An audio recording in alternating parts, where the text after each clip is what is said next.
forward to his current role, as I said, as Head of Operations at the Scottish Parliament.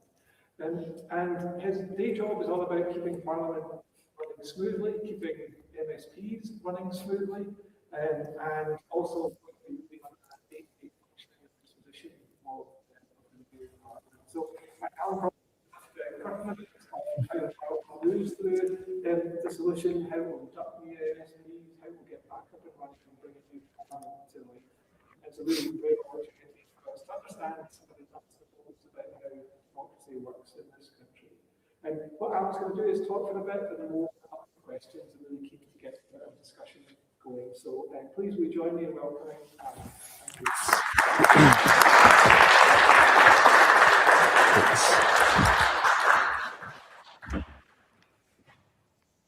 Thanks, Graham, for that really kind introduction, and for Chris to invite me for giving a lecture tonight in the Stevenson series. And thanks to everyone who's come along. I was wondering if you see any former elected members, or if you see any current candidates, maybe. If there are any current candidates here, please come and see me afterwards. We can have a chat about what might be coming your way. You don't have to hand up or anything, but please do come and see me. So what am I going to talk about tonight? Chris Carman and I talked a few weeks ago, and when I described what I was going to say, he thought it would be really interesting for the political geeks out there, maybe less so for the wider public. So let's see. I hope there's something for everyone. I'm going to cover two main themes, and they're up here. First, a look at the latest polling and the implications of what that could mean for the operation of the Parliament. And then, as Graham said, we'll take an inside, a behind-the-scenes look at how the Parliament prepares for an election. And of course, for the induction of new members, a record number of new members, I think we can probably pretty safely say, and I'll come to that. I'll talk about what we've got planned, but also why we're taking this approach and why the first days of the new session are so important for the remaining 5 years. And that 5-year electoral cycle is something that keeps things fresh. We have a pause and have a big reset where we need to get the new members and the institution itself up to speed as quickly as possible. Before I get to that, I think it's important to set a little bit of context about the Parliament and especially about the role of the Parliamentary Service. I mentioned political geeks. A lot of us who work in the Parliament definitely fall into that category, but, and this is really crucial, we're impartial political geeks. So I'll pause on that for a second. The staff of the Parliament aren't civil servants. Civil servants are there to implement the policies of the government of the day. Given Parliament's role in scrutinising those policies and holding the government to account, the staff of the Parliament are public servants and we're employed directly by the Parliament itself.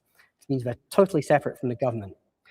Small aside, I was doing a chat to some students from this university in the Parliament a few weeks ago, and I was doing it with Colin Mackay, who's the STB political editor, and then Colin, one of the questions, what about the Parliament and government? And Colin said, oh, everyone at the Parliament always bangs on about how the Parliament and government are different. And I told him then, I'm over it, Colin, because everyone bangs on it. We bang on it so much, but nothing ever happens. But then when I saw the initial LinkedIn app for this event went up and it said Allan Campbell from the Scottish Government. And I was raging. And so clearly I'm not at all over it. So like all my colleagues. So the staff of the Parliament are here to serve members of all parties and none equally and impartially. And it's that impartiality that runs through everything we do, and it's the backbone of how the Parliamentary Service operates. And that's been central to my working life since I joined in 2005, and Graham set out some of the roles I've had. You might think being there for 21 years makes me an old stager. A lot of colleagues have been there with me, and quite a few. Now, this band is dwindling like members, but there's quite a lot of 99ers still present in the Parliament. And that's really got the Scotland Act, got the standing orders, and we're told, right, off you go, second Parliament. So they're dwindling, but there's still quite a few of them around. And the length of time that people stay, I think, tells you what place it is to work. But also that complete refresh we get every 5 years is another factor for why people stay, because it's fresh. There's a lot of different challenges. There's also a chance to move around and try different things. And most of my moves have happened around election time. I'm not sure if that's deliberate or not. So that's some parliamentary context. And one more thing on impartiality before we move on to the political context and the polling. Being impartial, I hope, doesn't mean being boring. You'll find me giving a view on things today based on my experience, but I won't betray political views I hold or betray any political confidences. So I won't be able to answer on the specifics of engagement with individual parties, but I can talk a bit about, in general, my political engagement. I certainly won't give a view on any policy issues or individual politicians, but in the Q&A, please feel free to ask me anything you like. Don't stepping on toes and asking the wrong thing. I'm happy to answer as best I can, and I'll explain when I can't answer. That's the best way to do it. So, continuing with the political geekery onto the polls and what they might be, you might think that it's stretching the boundaries of political impartiality for us to be forecasting. It's not the case at all. We need to be able to scenario plan for the new session in terms of the balance of parties, both politically, but also on a practical basis, so that we in the parliamentary service can best support the new intake from day one. And once we've looked at the forecast, I'll come on to those two areas. Crucially, we also need a solid forecast for the number of new members, like Graham mentioned. So here's our latest forecast for the result, produced by SPICE, the Scottish Parliament Information Centre, and that's for the election programme, which I lead in our senior team in the Parliament. Now, a lot of political geeks here, these numbers won't surprise you. Just for the record, what we do, we use a polls approach, so that's an average of the last 3. And we might expand this to 5. There's been a lot more polls in 2026 than there has been in 2021 in the Scottish election. And so we're thinking about an average of the last 5, with more data, and we use the uniform national swing method, which I'm sure a lot of you are familiar with, but that's the same approach as all the physiologists, not got that right, have I? That'll correct me. And you see it used on BBC and things like that. So we're not really employing any judgment with this forecast. We're just taking the numbers produced by companies on a simple model. But what this shows us, first of all, the SNP is the largest party on 61. So a long way in the lead, but short of a majority, which was 65. And that move from 61 to 65 is very difficult. I think it's hard to get a majority, not impossible. You've also got, here you've got Labour and Reform UK joint on second place on 17. That's Labour dipping quite a bit, Reform obviously increasing, the Greens improving their position there to 14, Conservatives dropping to 12, and the Lib Dems increasing a bit to 8. So this is a snapshot of what the polls are telling us now, not what the result will be on the 8th of May. And politicians never fail to tell me and my colleagues, the only poll that matters is on election day. And that's true. And we aren't even in the campaign period yet. And the political geeks are paying attention so far. Really, most people don't turn on to the campaign, they think, until it gets much closer to the election. So there's a long way to go. And of course, it's uniform national swing method, and national's really important there. Of course, this can't help with any local issues or candidates or anything like that. But what it does do is a good way to give us a forecast for the shape of the overall result. And at this stage in the Parliament, we aren't that interested in the precise numbers for each party, but we are interested in that overall shape of what the Parliament will look like. So this is what we're working on. We're updating this on a weekly basis as the polls come in, and we change our assumptions based on that. So if this, say something like this, what will be the implications for the Parliament? So I said there was one party quite a way ahead, but not gaining a majority. But most interestingly, in that result is the 5 parties all really quite close to each other in size, really close. And all those results could be markedly different depending on local campaigns and where the actual result sits within that 3-point either way margin for error built into the polls. We've never had a result like this before. There was the Rainbow Parliament, and that looks a bit like a Rainbow Parliament, which was session 2. That was a lot of parties, but a lot of them were very small. They weren't of this size. Smallest of the parties were forecasting 8 seats. That's a good size of parliamentary group. And that has implications for how the Parliament runs. On this result, it's not entirely clear how a government would be formed. The SNP is the largest party, could choose to govern as a minority, quite close to 64, they might do that. They could seek to make an arrangement with one of the smaller parties, which would give it a safer voting majority.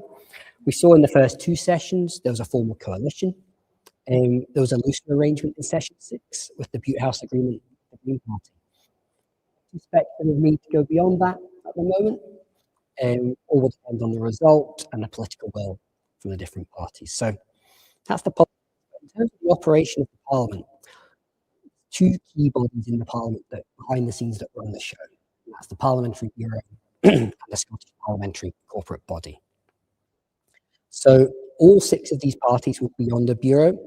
This is a crucial body in the Parliament. It's chaired by the presiding officer, and it brings together all the business managers you might know as whips, of all parties with 5 or more MSPs. So you can see why a result like this, you put 6 different parties on the Bureau. Now, the Bureau has lots of jobs. Main one is proposing the Parliament's business programme each week, but it also proposes the establishment of committees, their remits, and their memberships. So you can see in the early days of the session, that's why the Bureau is. When they come to the Bureau, business managers each carry their party's vote strength with them. So, for example, we saw the Labour 17 there. Labour would bring 17 votes to the Bureau if the Bureau had a vote.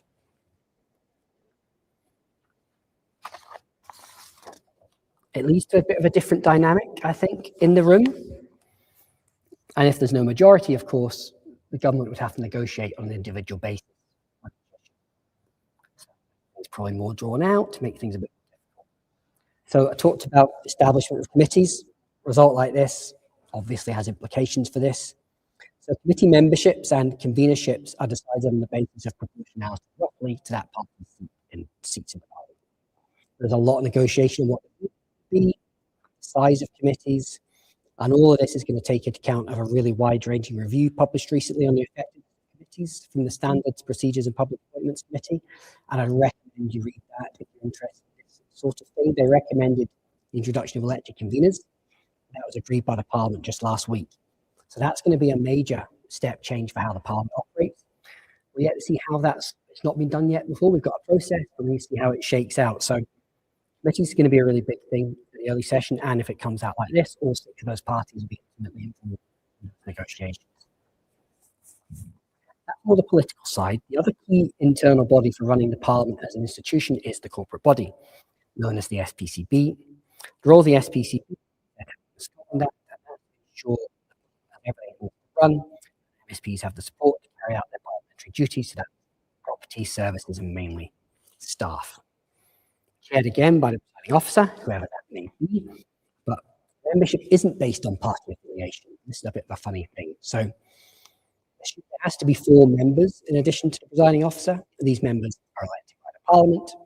Now, they're not party officers, and they do genuinely leave their party historically. The 4 largest parties have nominated 1 member to the SPCB. So it's slightly party hats. Now, this might happen in session 7, but if the result is like this and we have those 6 larger parties, I think there's probably a good case that all 6 parties should be represented on the PCB. Dynamic will change with a larger membership. Unlike the members don't carry their party's votes share with them, and actually the SPCB very rarely, if ever, votes. I think there was maybe 1 session in the whole 5 years, and it operates on the basis of collective decision making. So, as I say, I think the SPCB is completely critical to how the Parliament is run as an institution. I think our recommendation to the parties, should a result like this come to pass, would be that a nominating member, even if that means we have a larger SPCB. We'll see how that shakes out. There's also some key practical things to think about beyond the result, beyond the politics. One example of this you might know is office space. It's in the MSP block. You'll have seen the block probably in the Parliament as you walk down the Royal Mile. You see on the outside here, you can see the think pods jutting out, and there's a what inside of a think pod looks like. The idea is members sit in these think pods and ponder the big issues of the day. That's fun. One of the jobs that are my long-suffering colleagues in the facilities management office have, they have to come up with an arrangement in this block that reflects the balance of parties and also gives fair and proportionate access to things like meeting rooms, pool rooms, and things like that. Now, having 6 parties, sizable parties, is going to be a challenge for the rearrangement of that office block. My colleagues in the facilities management office do decide what happens. However, they'll take representations and they'll have discussions with all the business managers. So this might seem quite prosaic, but actually, I think these negotiations will probably last a little while. We hope to get things sorted by the summer recess, I think. So that's the members block. There's lots of other little practical things like that, but that's probably the most high profile one. So new members, absolutely crucial. Graham mentioned this. We expect the number of new members to be low 60s. My current central estimate for that is 64, and that's pretty much half. Where there could be as many as 70. This feels a bit outlandish, but it could happen. The highest number of new members we've had before is 51, which is in 2016. Now, Westminster had 350 new members at its last election, which boggles my mind slightly. But they're a much larger institution than us, and they've got the facilities and the staff to close to it. I always remember, I think the Westminster Digital Services Office is an entire staff group. So that shows you the scale that they've got to deal with things like this. And in percentage terms, 70 new members for us, pretty much the same as 350 new members for them. So 70 is our upper estimate, but is our upper realistic estimate. Low 60 feels about right. But as you can see, that's a lot more than we've had before. Within this group of new members, it's pretty likely there'll be current MPs, there'll be some former MPs, almost certainly, quite a lot of councillors. I think 10, 11, 12 councillors easily. And there's new legislation on dual mandates being passed. And so those current MPs and current councillors won't be able to remain current MPs or councillors for very long. So the council a year break, because there's a council election coming up next year, so they get to stay in post for a year. I think the MPs is something like 6 weeks or 8 weeks, and they have to decide which one they want to keep. And if they stand for the Scottish Parliament, we expect they will stay at the Scottish Parliament, but unlike before, they have to give up that very, very quick, before the summer, basically. So the thing that we'll very, very likely have is a new member as a party leader. And that's Malcolm Offord, Reform UK. We've never had to deal with that before. So we need to think about the induction for a party leader. New member needs to get up to speed with everything, but a party leader is going to have a lot of other responsibilities in those first weeks. We need to think about how we manage that. So all of these considerations, everything I've talked about up to this point, about the politics, about how the institution works, all of this plays into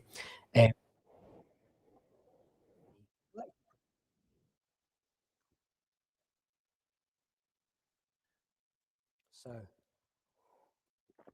historically, the election programme was focused on the coordination of work done by our individual offices. So you'll be able to work out what this sort of thing is. For new return members, that's about the practical aspects of their roles. So set up an office, get their IT equipment, get them a security pass, that sort of stuff. For non-return members, be sorting out their pay, resettlement grants, sorting out their pensions. But before 2016, much of the work preparing members to be parliamentarians, learning about parliamentary business, was left to the political party done by the Parliament. So understandably, this wasn't consistent across the parties. Parties took a different approach, chose to focus on different things. So there was no sense from the start of what people knew and when. Now, 2016 elections, 10 years ago, adopted a new approach, and Parliament took responsibility for all aspects of supporting newly elected members in their parliamentary and their representative roles. Now, instead of members by name, it is worthwhile mentioning one member by name, and that's the presiding officer in 74, Warwick. It was her leadership that really drove through this. The party know the Parliament for this for these reasons. So she really led the drive for that approach, which was really successful. And aside, the programme at that point was run by my now boss, David. He gave the opening lecture in this series, dual lecture, which we're at. So the 2021 programme now, I feel very sorry for my 2021 programme colleagues. They had very high hopes early on of continuing the 2016, developing it even further. You realise, of course, what happened in 2021. The programme had to operate under really challenging and constantly changing pandemic restrictions. And this meant they had multiple really well-developed plans for different pandemic options that might arise in early May. And I think at one point they had 3 different full plans running, and they only made the final decision 2 weeks out which plan plan to go for. So their overriding focus had to be on delivering things in a safe way, and that probably squeezed out the room for cross-party relationship building, innovation. They still did fantastic work. They delivered a program of induction safely in the pandemic. Pretty damn good. But these restrictions meant extremely challenging to deal with, and they weren't really conducive to bringing the new members together in the early days of the session as much as they might have liked. So what the earlier programs, the 2016-2021 programs did, so in addition to doing all these practical issues, they developed a much wider program to support and induction of members, and this covers all aspects of their roles, including parliamentarian and participating in parliamentary business. Now, both programs received really great feedback from members, so we're in a really fortunate position this year, and we can build on those, as well as from other parliaments in the UK. It was great having Westminster elections a couple of years ago. Speak to them about what they've done. We've spoken to Wales, we've spoken to Northern Ireland, spoken to New Zealand. Actually, New Zealand's one of the best comparators for us. They're very similar population size, very similar size of parliament, so they're a really strong comparator for us for what they do, although they have an election every 3 years, which is a bit extreme. So, so we've learned a lot of lessons. We had that time to do that. Now, I won't get into too much project management, boring chat, but there might be some of those geeks here as well. So you'll be pleased to know that the first thing I did on taking on the role was to form a program board to manage it, featuring all the officers from the Parliament, and also a core team of staff with volunteers. There's a core team of a couple of people, me and the manager have this in our job description. And apart from that, it's run by volunteers from within the staff group alongside all the individual officers. So that's the setup. What do we want to do? So one of the first things we did as a board, and this was learning lessons from Westminster and the previous program, come up with an overall strategic goal for what we wanted to do. It's on this slide, but I'll repost that as well, as it frames everything we're doing. It's to ensure a smooth transition to Section 7, provide professional advice, practical resources, and excellent services to all members and their staff before, during, and after the election, so they can fulfil their parliamentary and representative role. So it's quite all-encompassing. But it took us quite a long time to come up with that. And what we've said to officers and others planning activities is, if it doesn't fit within that, we're not doing it. Make sure we do everything that's really, really focused on that. And so what this means really is we provide support to new members, returning members, but also members who choose to retire or leave Parliament, and members who stood for election but are not returned. And it's really important to the institution and us in the parliamentary service that those non-return members are supported as well as 129 who are returned in Session 7. I'll come on to that a little bit at the end. And alongside this internal work, the election also gives us an opportunity to engage with the public on the work of the Parliament. More people are engaged in politics and interested in our work at this time. That's an opportunity to talk about that, and this lecture is part of that. So where we are right now, tomorrow, unbelievably, is the final day of parliamentary business before the election. Around very quickly. I think Christmas time I was thinking, oh, the election's miles away. That's gone like a flash. And we are right there. Now, a quick word on dissolution. We're getting proper geeky here, but I know there's some people who might like this. So most people have heard of dissolution. Historically, the Parliament was always dissolved about 6 weeks prior to the election. At dissolution, MSPs cease being MSPs, all the bills that are still going through full, and the Parliament is quiet externally. Interesting, despite not being MSPs, ministers stay as ministers, presiding officer and the deputies stay in their roles, and the SPCB members are still members of the SPCB. And this is really so that in the event of a crisis, just for key decisions to be taken, there's leadership to take decisions. So this was standard till 2021 again, pandemic changed things up. In that year, you might not know, there was just one day of dissolution, which was before the election, and the rest of the period called the campaign recess. This was so, and Parliament could be recalled, change the health restrictions for the pandemic. So this led to a bit of thinking between Parliament and government this time around, as to whether this was the right thing to do, whether we should do something in the middle. We've come up with a sort of compromise. So this time around, there's a campaign period of 6 weeks, as usual, 4 weeks of dissolution and 2 weeks of election recess. So it's a bit of a classic compromise. So the reason for this is basically if there's a snap UK election called for the same day as the Scottish Parliament election, in that first pre-election period, Parliament could be recalled to change the date of our election. That's the only reason for recall. And just to be clear, I don't expect that to happen, in case anyone's worried. We don't expect that to happen. So that's the only reason. So Parliament agreed that new approach back in October, November time, and the first thing that we did was publish our very detailed guidance for members. There's an awful lot for members to do at the end of a session. Offices, they've got staff, they've got multiple internal offices in the Parliament. They've got an awful lot to wind up. So there's an awful. So this guidance sets out step by step. It's all online if you want to have a look. Everything to deal with their staff. MSPs are employees in their own right, interest, IT equipment, security, data protection of all their casework. There's an awful lot they have to do. We've also been planning for the first days in great detail. A critical part of that is the buddy program. So this is a program where members of the Parliamentary Service volunteer to be a one-to-one buddy. So we've got 80 volunteers. I hope we don't have to use all the volunteers, but we've got a nice buffer there. And I'll come on to that a bit more in a minute, but that's been really successful so far and everyone's raring to go. And one of the really important activities, especially talking to Graham and Chris about this, is political engagement. And this is critical to making a change or getting members to actually turn up to things, is that political engagement. So that's been really positive with both the SPCB as our political bosses, but also with the individual political parties. And this discussion has been going on since last October. We've been really focused on our approach to induction, the first days of the session, taking on their feedback, amending our plans based on their feedback, and getting their buy-in.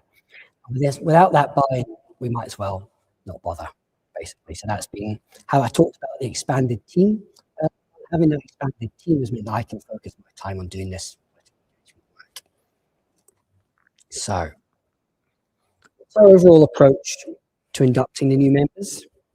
So we've got a load of feedback from members, from my political engagement, really rich reports, programs, and we also survey MSPs regularly as well. So what does this all tell us about what we need to do?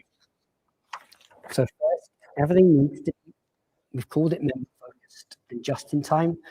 Probably sounds pretty obvious, but I think in the past, as a parliamentary service, as officials, we've been keeping our members the things we think they should know. It doesn't necessarily level up with what they need to know at a particular stage in the session. So our approach aims to prepare members for the key events that we participate in at the right time and throughout, rooted in the practicalities of their role. And that's the way we think to get the best buy-in. We need to minimize information overload. Now, this is going to be difficult because new members come into a very important job, a lot of very important responsibilities on day one. So they do need to be made aware of those responsibilities. But as far as possible, we need to try and reduce this. For some new members, this is going to be overwhelming. Some we can guarantee will not be expecting it. There's always surprises. There's some people that might be far down on the list or weren't expecting to compete. And then boom, Friday they find out, Monday morning they're in the Parliament. So we need to be really mindful of that.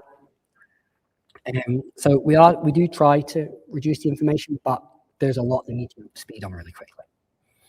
And finally, and this came through really strongly from the feedback, we need to ensure that cross-party relationship building is incorporated all the way through the induction program. And this helps members make personal connections with their colleagues before the heat of politics really starts.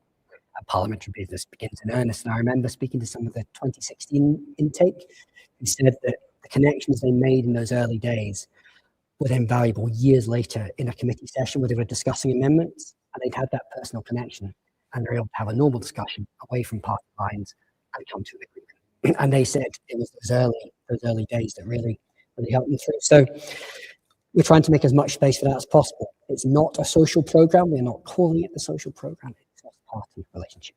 There will be social elements to it. So I mentioned earlier on, 2026, we're looking to build on and expand the induction programs in 2016 and 2021. So rather than a couple of weeks, we're looking to run the programme from the election through to the end of June. That's all. Past it's just been maybe for a couple of weeks in May.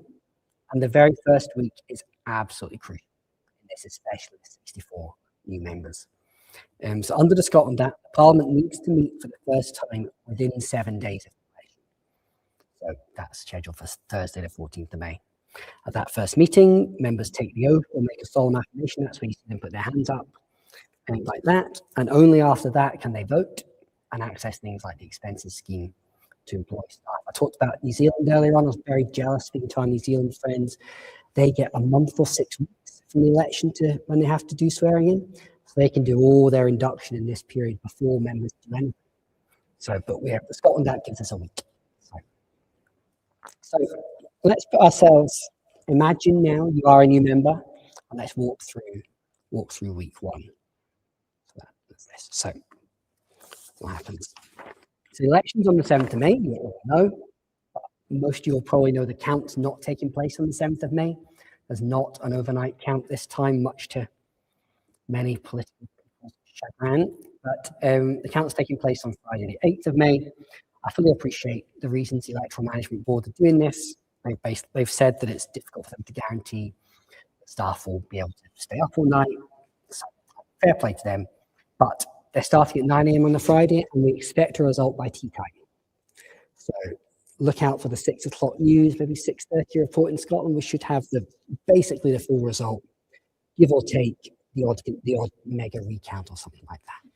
So we expect a result by tea time on Friday, all the way through the Friday. As each result comes in, there's a small team in our chief executive's office, and they've got a big, I think we'll do it electronically this year. There won't be a big whiteboard, but they'll have a big spreadsheet. Result comes in, and an individual letter is sent to every single member as that comes in, all electronic this time around.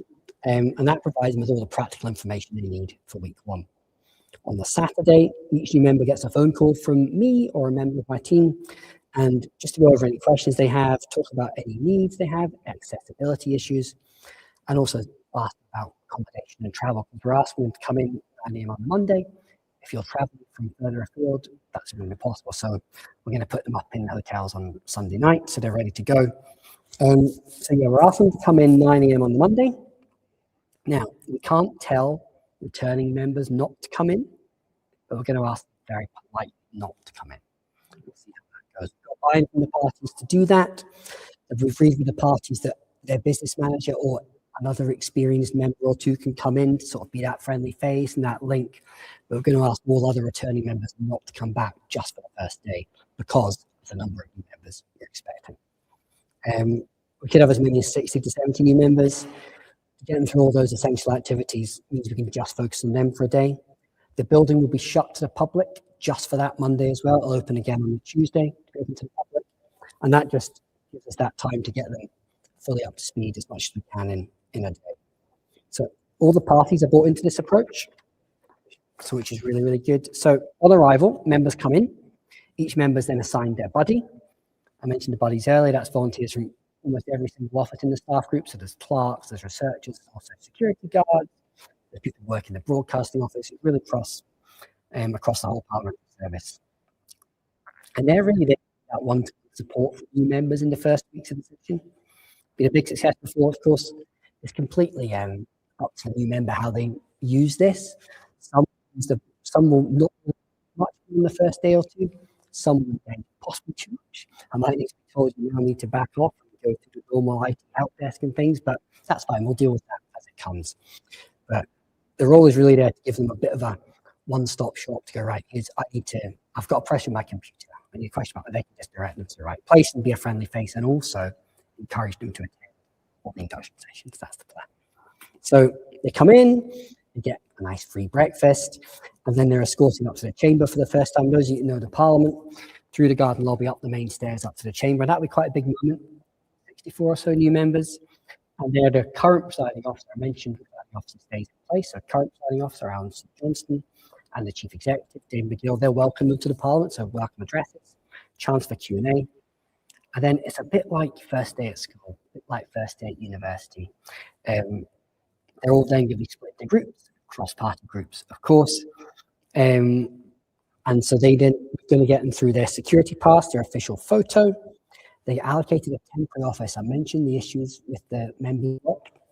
All returning members go back their current office, but new members have been allocated a temporary office, roughly where their party is, for that until we do negotiation on the full offices. So in their temporary office, they'll then be given their IT equipment, talk through everything in there. What else will they do? They need other things we think are one things, travel and expenses. Need to know the expenses, everything they can claim, how that works. Think about their own pay, their pension, and also how they can be effective as employers. And some of the feedback we got from current members was the fact that they are now employers can come as a surprise to some members, especially those who weren't expecting it. So each 129 member is an employer in their own right. So, but I said before, it's member focus. It's just, this is very high level stuff for the first day. So a lot to get through on day one. It's going to be a stretch, especially if we're 70, 65. And so that's why this time next week, we're doing a full scale rehearsal in the Parliament. So as well as our buddies, we've got a big number of volunteers across the staff group to play the role of standing members. So we want this to be accurate and in real time as possible. So we're going to ask them all to turn up between 9 and 9:30. Some are going to arrive very early.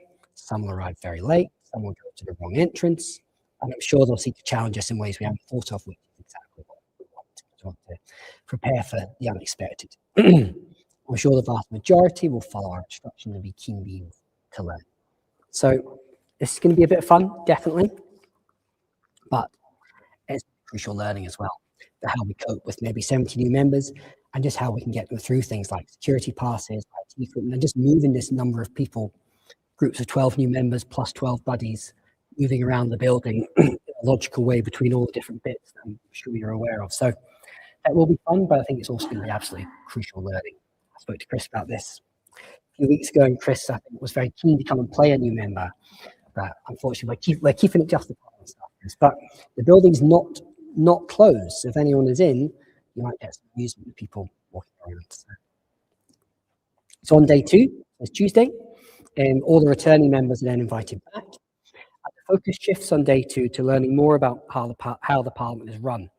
And so that session on the roles of presiding officer and the SPCB, and this is because, I remember it just in time, on Thursday, members are all going to be voting for the presiding officer and the deputies in a secret ballot. So we need to tell them about those roles, what they're voting for. And the cross-party relationship building kicks into gear on day 2. We've got a presiding officer hosted lunch with senior staff on each table for the new members, and the members' fair, which gives them a chance to meet officers, and our evening reception for everyone to meet each other, and senior staff for all officers. And a good example, the feedback from business managers that's helped us here. Think about arranging 64 new members for a lunch. A lot of politics involved there. If you create a top table, how do you create a top table? But you also want the parties to mix.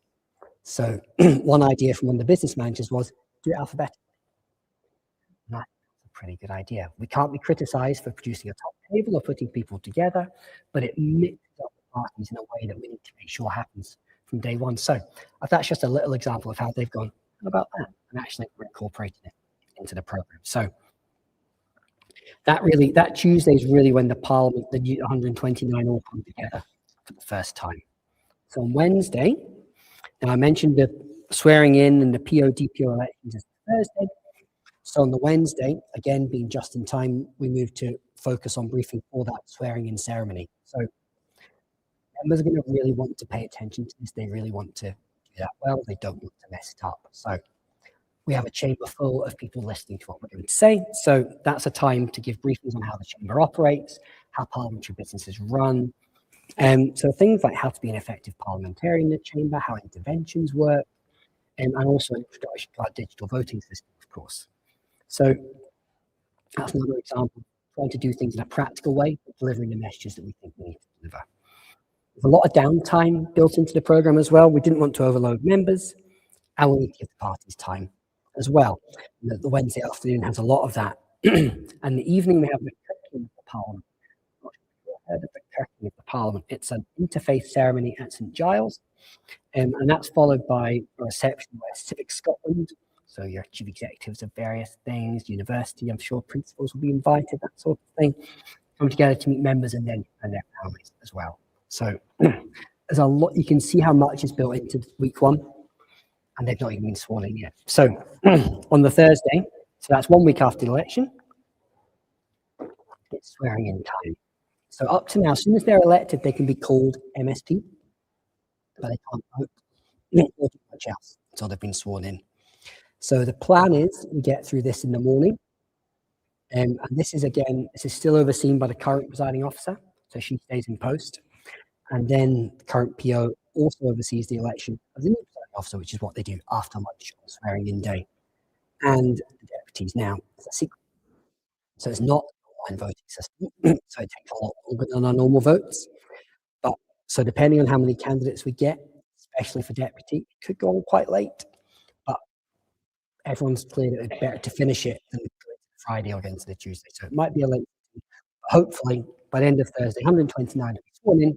We'll have a new PO and 2 new PPOs as well.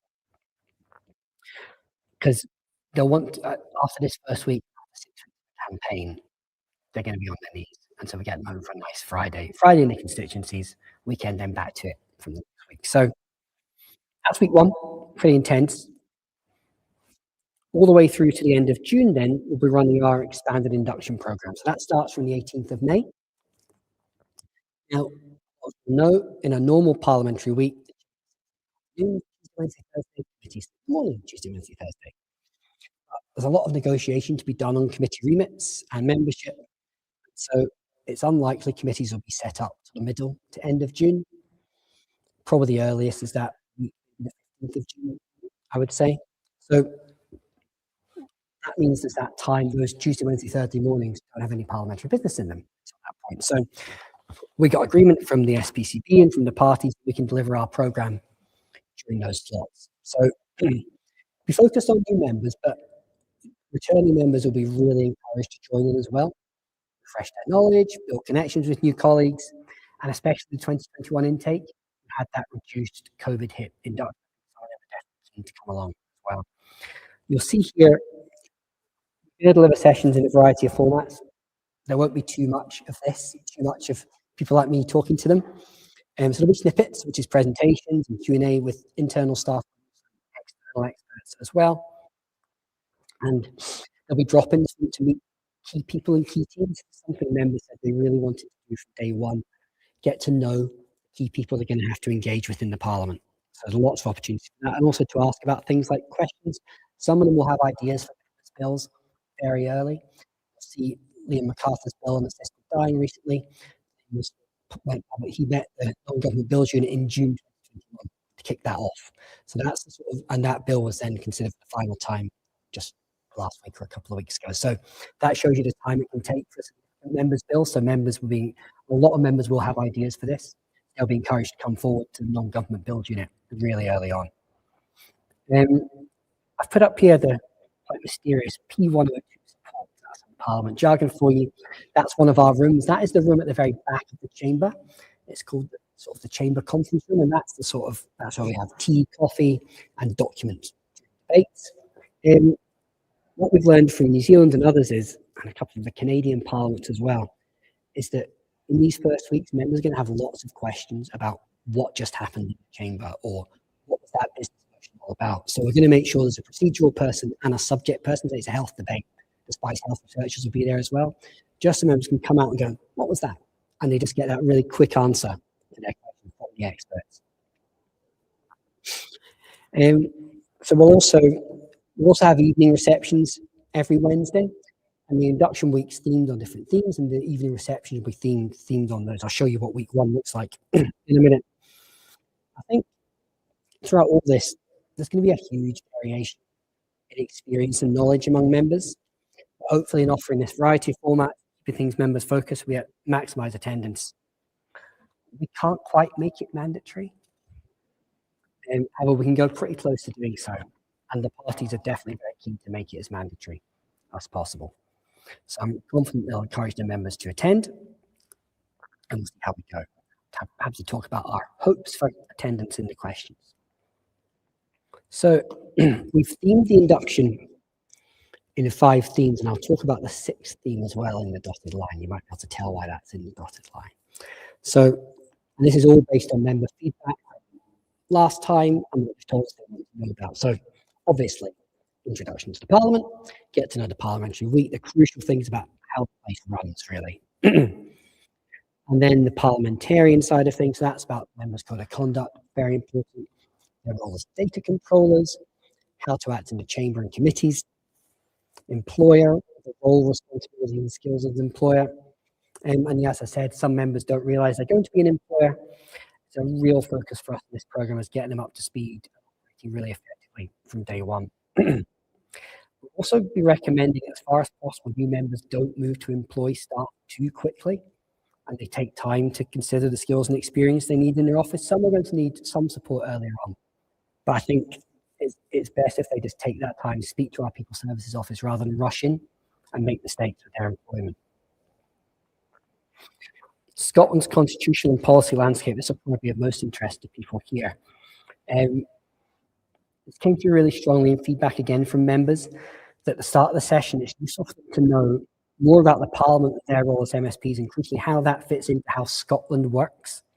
So this isn't at all about saying all the different policy areas they're going to need to understand.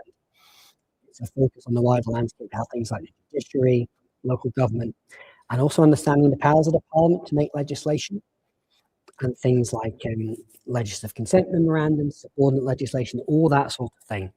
That wider induction of briefing on specific policy areas, that comes later, and that'll be led by our professional researchers in SPICE. There's the other one, security, well-being, and culture. That does what it says on the tin, but these are really important issues for members to be supported on and aware of. Now, the 6th theme is in that dotted bar. So it's quite prosaically titled Corporate Systems, Policies and Procedures. So we're not going to have sessions on corporate systems, policies and procedures, because I feel attendance would be much lower at those sessions. So, but what we're going to do is we're going to, again, being member focused, we're going to build these in as we go along the program. So it means that there'll be, when they talk about, we want to know about building travel and sustainability policies, they're going to want to know about how to set up an office. So we're talking about reusing office furniture, that sort of thing. So the policies, corporate stuff and the policies are built in to the sessions, and so members will get that information the way they want to know. That's the theory. Anyway. And again, all the sessions, the snippet sessions, will be focused on the practical application of what members need to know. And should mention as well, the culture of respect in the Parliament underpins a lot of what we do. So messages on the members' code of conduct embedded all the way through the programme as well. So it breaks down each session, it breaks down where the coverage is relevant. And it gives us a record of when those messages about behaviour were conveyed to members. So that's the framing, that's the overall thing. Let's look at week 1 and what it might look like. So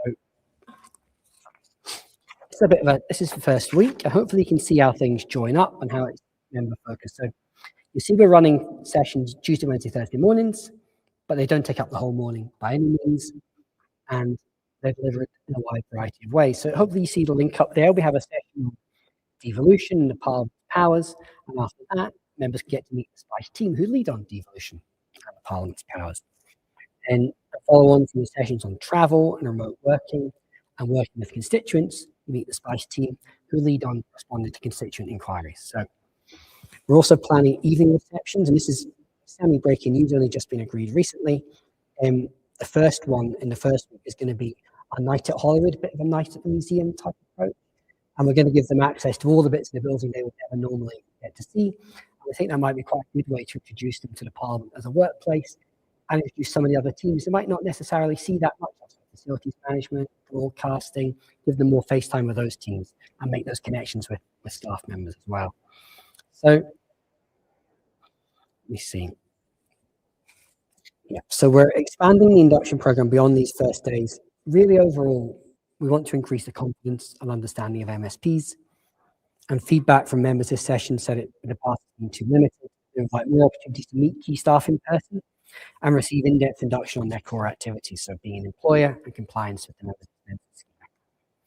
So this lecture is crucially, we can offer longer sessions like that an hour and a half on devolution. That's a proper session. This is what members say they want. We can also record sessions.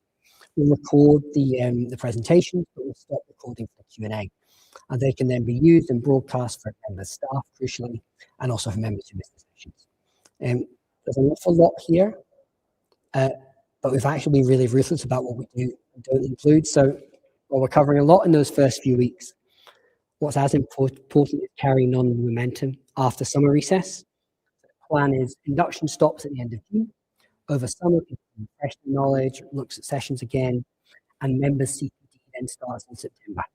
So, and it's here where we'll delve into the policy issues in much more detail. We've had a lot of interest in this.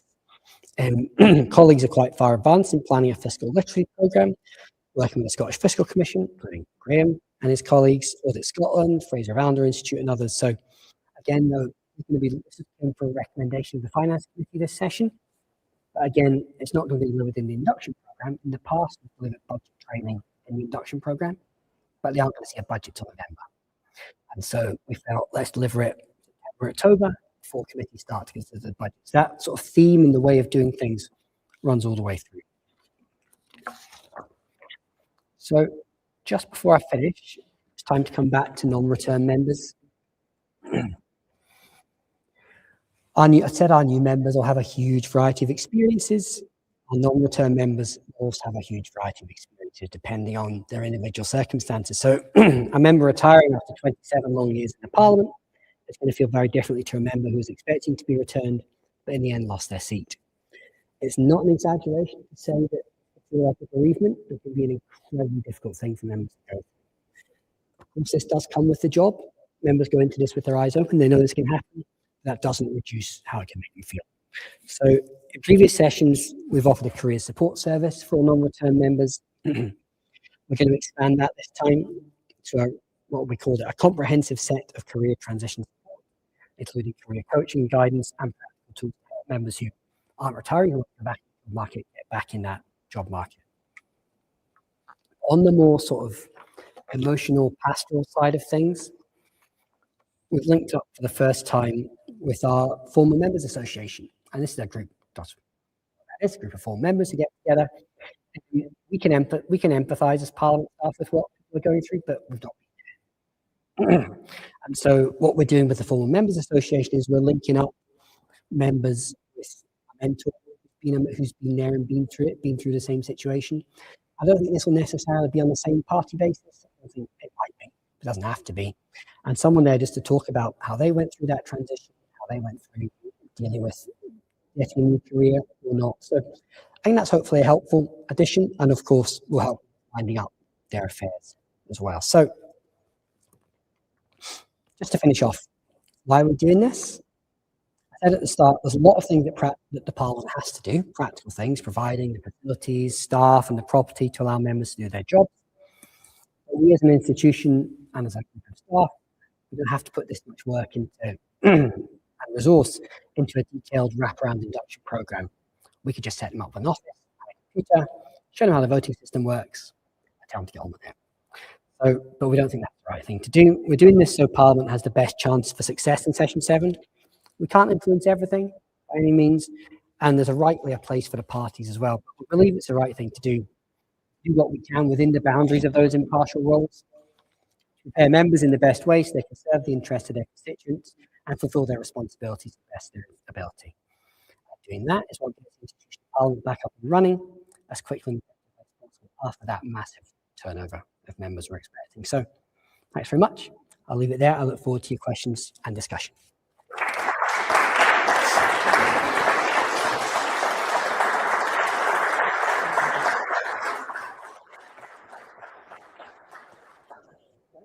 For that wonderful overview, I think, about everything that was on behind the scenes about transition to actually, all the tours and receptions almost make me want to stand for elections, but then I'm sure it gets a bit sneaky. I think that whole insight, I don't know about you, but sometimes the challenges, but also some of the issues that new members of Parliament will have to deal with, and they are our representatives, whether we vote for them or not, and it's really great to see that there's that strong support for them to come into Parliament to help serve Scotland. So we've got a bit of time for some questions, and what we're doing, we've got a roving mic there, and Robert, are you going to fire me some questions that might come in from so who would like to have the honour of the first question? Sure, Oh, there we go. Great. Thank you. Yeah. Thanks.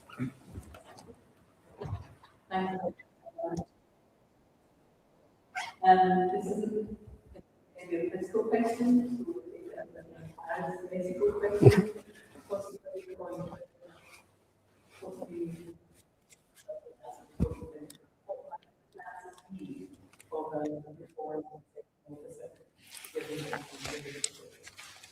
So I would say very low, and the reason being you'd expect the presiding officer to be an experienced member.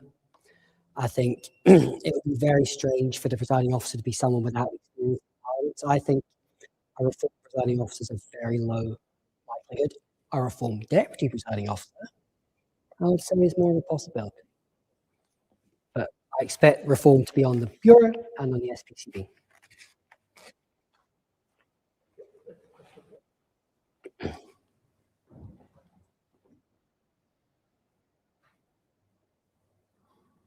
Do you notice any difference between new MSPs who are maybe come from a background of being researchers or working in politics generally, and MSPs who are from different backgrounds?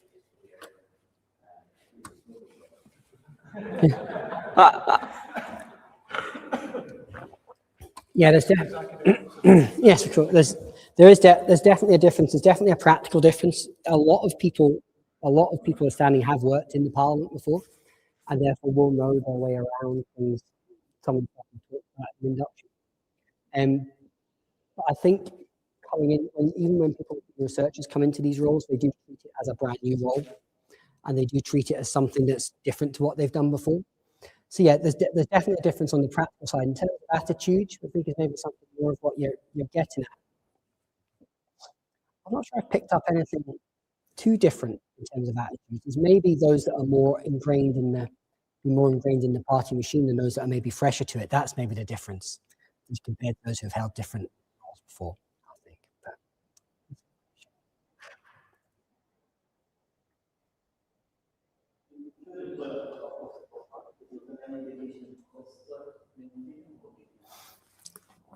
not yet. I've actually asked this is something I've asked the Spice team to have a look at. Now we've got most of the candidates through. I think this time around we're about 45%. 45% female this time around would be my gut. I haven't seen the numbers yet. I hope we don't retreat from that, but I think it's more likely than not there will be less. But I think 50% feels difficult, but we'll see. That should come.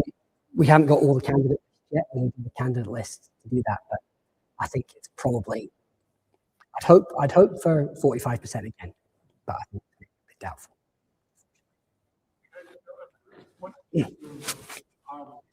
Has been that Yeah. To have that kind of role. There's been conversations about the number of people who've actually stepped away from that. Part of that, how does that feature into induction? Yeah. How do you have that inclusion? Yeah, it's been quite notable how many younger women are stepping down. We wouldn't have hoped not to see. That does play. This current presiding officer's big priority this term is the gender sensitive Parliament work, and that's something else I've been involved in. That's got 30-odd recommendations how to improve the way that Parliament improves its inclusion and participation. So a lot of things like proxy voting has been introduced. Recently, just today, there's changed the allowances to expand the sort of childcare facility, the care facility. We have a creche at the Parliament that's been a lot of criticism of. It's not a nursery. We've done quite a lot of work on that recently to try and look at how far we can go with the nursery, but it just doesn't look like that's possible. So there's a lot of other things coming in for further care, support for members, but it is a big issue. I don't think we're there yet. I think it'll be one of the first things on the USPCB agenda. But it's something that politicians and we are very alive to. We've cracked it.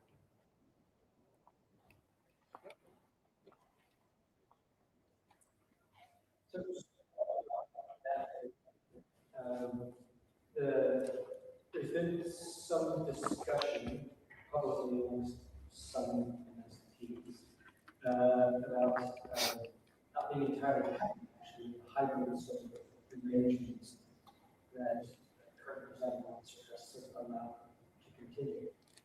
Part of the justification for hybrid arrangements is accessible. Yeah. So any looking forward, how the Parliament is going to perhaps navigate what dealing with potentially continuing or rolling back I'd say it would be very unlikely to roll back now. I think we're really not unique, but really rare in carrying on with the hybrid facility after COVID. Most other parliaments ditched it, maybe kept it for their committee work. But this is part of that family debate and members from further flung constituencies still be able to contribute to parliamentary business. That was one of the reasons to keep it. I think it would be very unlikely we'd roll back any further. There's definitely how it works. I think in the chamber, it works pretty well for questions and answer sessions. It doesn't work quite so well in debates. It's harder to intervene. You don't get that flow. But members can still contribute. If they've had to hope area responsibilities, they can still contribute to debate and represent their constituents. And that I think now we've had it in place for this session as well. And we've invested in all the kit. I think it'll be highly unlikely for it to be rolled back on that. It's here to stay for us, I would say.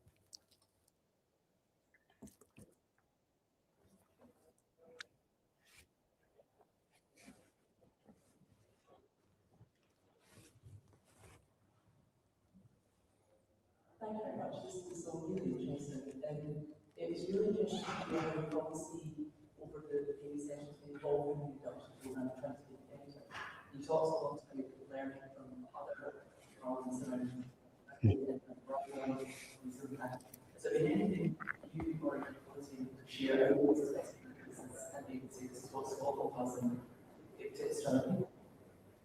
So yes, we've had quite a lot of good meetings there's a lot of information sharing between us all. I think our overall approach to starting very early, everyone's been very surprised. I think we started more than early 2025 we started. September 2024, I went on a visit to Westminster to meet their election team then. So the work really kicked off then. And getting that early engagement and really start to think through that early approach has meant that now I'm not actually too worried about how busy we're going to be in a few weeks. I think we're well ahead of the game in place for sessions, so a couple of weeks off. So that I think is that for me has been the main thing that people are surprised at. We actually just kicked it off really early and have had all that time to plan. Because there's an awful lot of governance to jump through to get approval for funding, all that stuff. We had the time to do all that. And that means we've also had the time to make these detailed plans all the induction sessions all the way through to June. There's a lot of them. Every single one has its own detailed plan already worked out with external and internal people working on it. And all those plans will be delivered in the next couple of weeks. So if we just started that this January, we'd be nowhere near that. So it's that early, that's the first thing we've done. I think the early.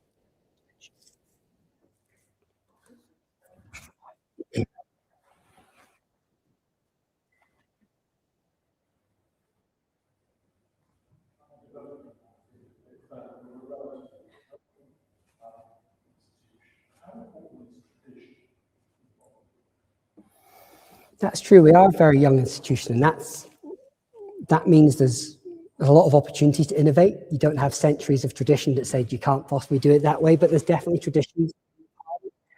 Definitely procedures for swearing in and things like that feels very formal and very traditional. Procedures for things like the kirking, things like that is an attempt to, I think the idea is to take some traditions from Westminster but make them a bit more Scottish. So there's the interfaith ceremony followed by the event in Civic Scotland. So I feel that the tradition is there, but we're not so tied to it, and therefore it's easier to do different things. I think at older institutions it's just really difficult to get change. So I think we try and skirt both. That makes sense.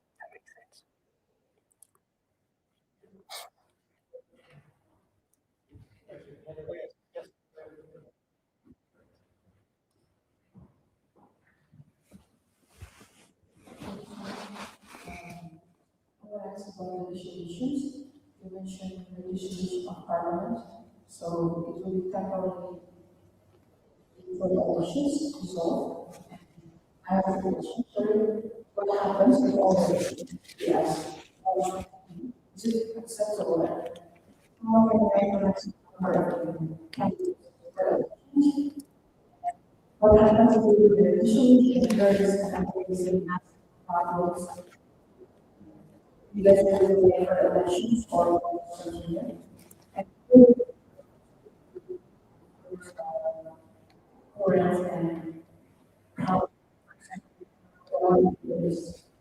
and last question is what happens if you lost the program of all and SPs are these?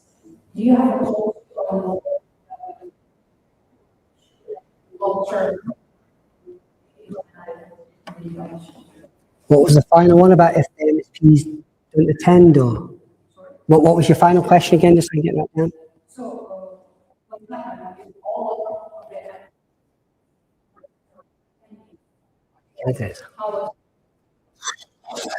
Whoa, let's start with that one. So I suppose, yeah, in theory that could happen. That would be incredibly challenging. I think having 60/70 is incredibly challenging for the institution. But let's think about the amount of corporate memory and knowledge about just how to vote. How legislation works with that as well. I think if we had, let's say we had 80 or 90, we'd have to rethink the induction program. We'd have to run it over a much longer period of time just to make sure, because very quickly members are going to have to start to make decisions on things. And so I think we'd have to, there's some decisions that have to be made, but I think that would be incredibly challenging to deal with. Some of your other questions at dissolution about crises that can happen, that's absolutely right. Things can happen, but remember I said the political leadership is still in place. Parliament can't be recalled. There are ministers to make decisions, and there's the corporate body. So if there was some sort of natural disaster that affected the Parliament, the corporate body are in place. So they're not, that's presiding officer, that's Maggie Chapman, Jackson Carlaw, Claire Baker, and Christine Graham, they're still in post, even though Christine Graham is leaving the Parliament, she's still a member of the SPCB. So we still have our political leaders in place. So if a crisis happened, they would be able to meet, discuss, and make decisions. We wouldn't be able to recall. Parliament would be able to debate and discuss those. That's the difference. But I think there's no way to recall Parliament in a dissolution. So yeah, that is a challenge. That's a challenge around the world. This happens at all parliaments that happen around the world. What was your first question again? Maximum mutuality.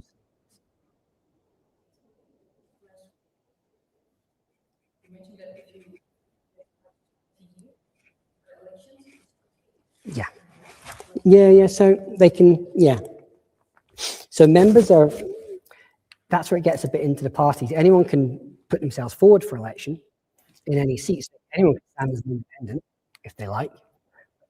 Parties will control who gets to stand in which seats. So they could all put themselves forward again, but it would be for the party hierarchy to decide who gets to stand where, and in the regional lists, what order they are in the regional lists, which could be for a lot of the parties. That map I showed with the party split, the SNP are winning almost all constituencies. Very few constituencies are going to other parties. Other parties get a lot of regional. Those regional rankings are crucial to who gets back in. I've answered most of your questions. There's others we can chat. Because I was going to ask around that, which is, we've seen it behave and their focus change, where initially you think there's going to be a mix of parties that want constituency seats, and then you top up regional list. The last couple of elections have been SNP, and the parties basically on the regional list. So in some ways that kind of split between constituencies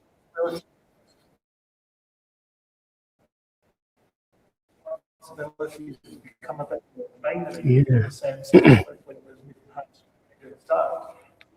Does that change the dynamics? I mean, it does a bit. MPs take on some constituencies even though they're not kind of under the shadow of that?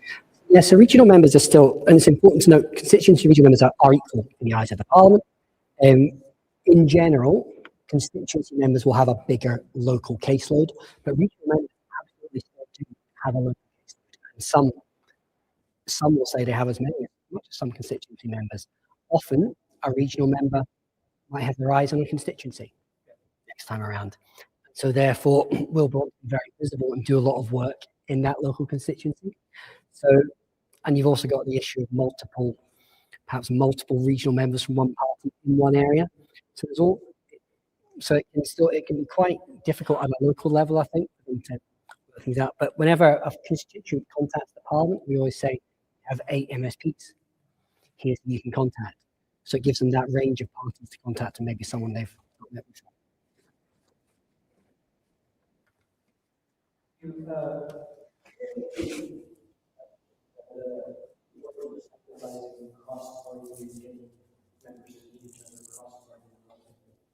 Obviously, the bit of the elephant in the room about this whole discussion is that there is a new party that we expect to come to Parliament, and you'll have engaged conversations about how we expect it to work. Can you give us any insights on how the different parties have sort of signaled how they plan on working? How do you perhaps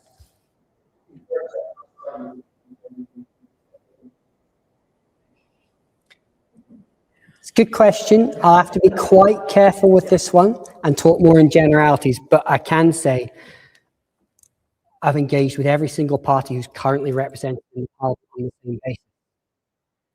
And that includes, I mentioned before, who are represented in the Parliament. And so every party has exactly the same engagement. They've had 3 or 4 meetings with each of the business managers, giving them all these updates, and all their feedback is fed in. I think it's fair to say all the parties are alive to the issue of making sure that this works, basically, from as well as it can from day one. And that idea I talked to you about the new members' lunch, that came from a business manager, not of the government, and not of the party you're mentioning. And they were keen to make sure that cross-party relationship building happens, or that we can create the conditions for it to happen. We can't force it to happen, but if we can do the work to create the conditions for that to happen, that's our job. So yeah, have to be careful with that one. It's a good question, but I'm cautiously optimistic given on my engagement with all the parties on this. I'm optimistic that everyone's there to make an effort. It's politics. Won't always happen, but that's my possibly naive. A couple more questions.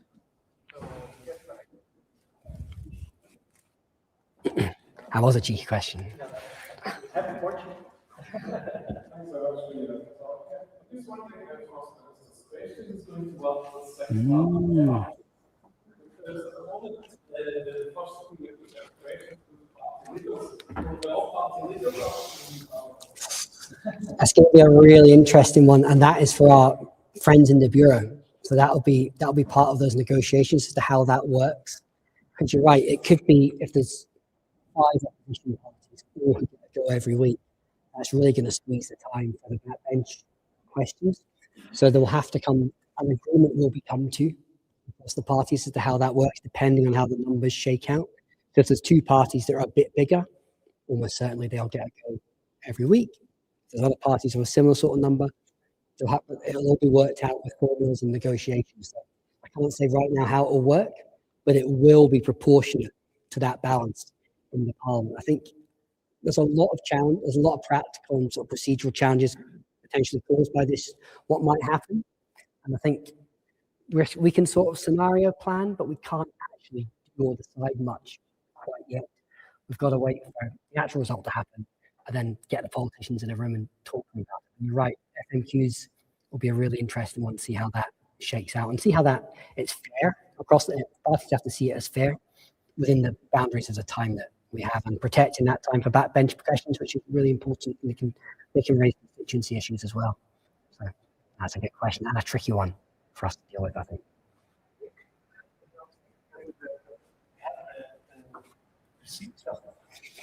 So there's this basically to set. Who gets to set the form of time slot? Oh, good. That will be if two parties are the same. I don't know how that's going to work out.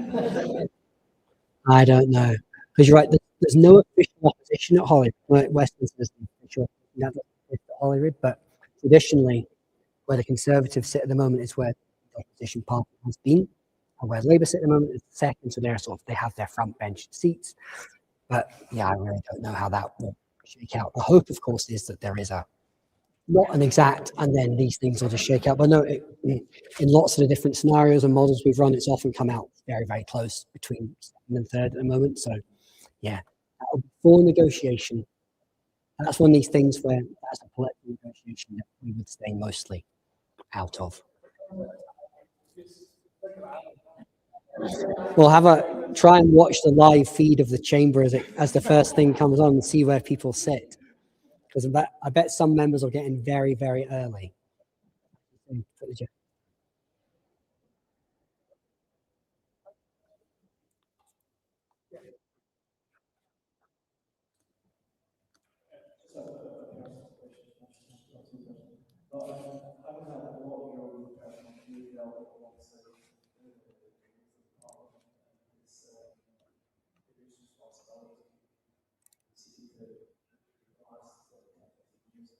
Is there anything that stands out when we can take the president of operations or just how this function in comparison to other legislative bodies? I think I'd probably go back to the way that Parliament dealt with the pandemic. I think that was really, really good. They kept parliamentary business got cracking really, really quickly after the first restrictions. And that was one of these, I think Parliament's really good at when a crisis happens, everyone pulling together, politicians pulling together, staff group pulling together. And I think the continuation of hybrid proceedings has been a really big thing for that family-friendly thing that we talked about. So I think that's probably the thing back over the last few years that I've been most proud of that we as an institution did. I'm not sure personally, probably some of my geeky work on the Parliament's budget. I think probably late night budget briefings that look into the details of the budget, publishing that the next day, and then seeing politicians the next day use your briefing to question the government, say, is this inconsistency? That's probably when you get that direct influence on how the political debate goes from your own analysis. That's probably personally what I'm most proud of.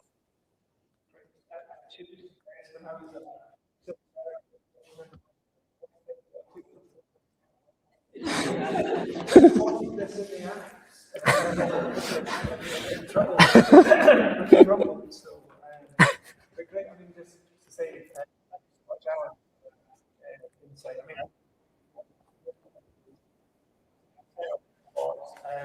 just assume that it's an election and then we'll turn up and go.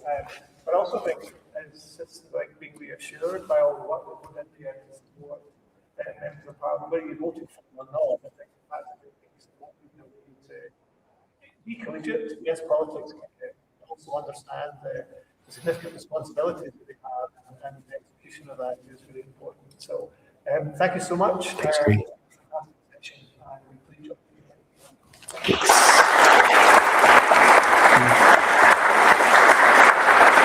Thanks, Green.